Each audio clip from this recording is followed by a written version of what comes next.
জবাই করেন সুবহানাল্লাহ।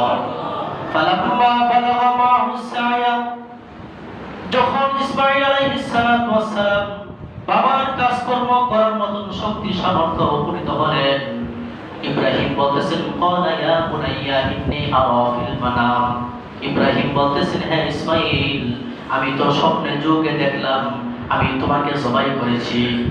ইফআল ক্বালা ইয়া বুনাইয়া ইন্নী আরা ফিল মানাম আন্নী আযবাহুকা, আমি তোমাকে স্বপ্ন দেখলাম আমি তোমাকে জবাই করছি। আল্লাহু আকবার। ফানজুর মাযা তারা, এখন ইসমাঈল তোমার মতামত কি আমি ইব্রাহিম জানতে চাই। আমি তো স্বপ্নে যোগে দেখলাম তোমাকে আমি জবাই করতেছি।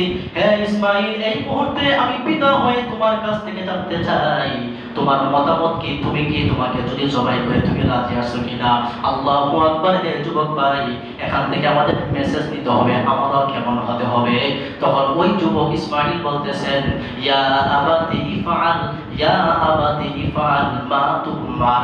হে আমার আব্বাজি, হে আমার পিতা, আল্লাহ আপনাকে যে আদেশ করেছেন আপনি তাই করুন। জোরে বলুন সুবহানাল্লাহ। ইয়া আবাতি, হে আমার পিতা, ইফআল মা তুমার, আল্লাহ আপনাকে যে আদেশ করেছেন আপনি তাই করেন। সাতাজিদুনি ইনশাআল্লাহু মিনাস সাবিরিন, অবশ্যই আমাকে ধৈর্যশীলদের অন্তর্ভুক্ত পাবে। সুবহানাল্লাহ। এই যুবক ভাই দেখেন, ইসলামের ডাক যখন কোনো সময় আসে তখন নিজের জীবনটাকে আল্লাহর রাহে বিলীন করার জন্য স্বতঃস্ফূর্তভাবে রাজি আছি তো ইনশাআল্লাহ।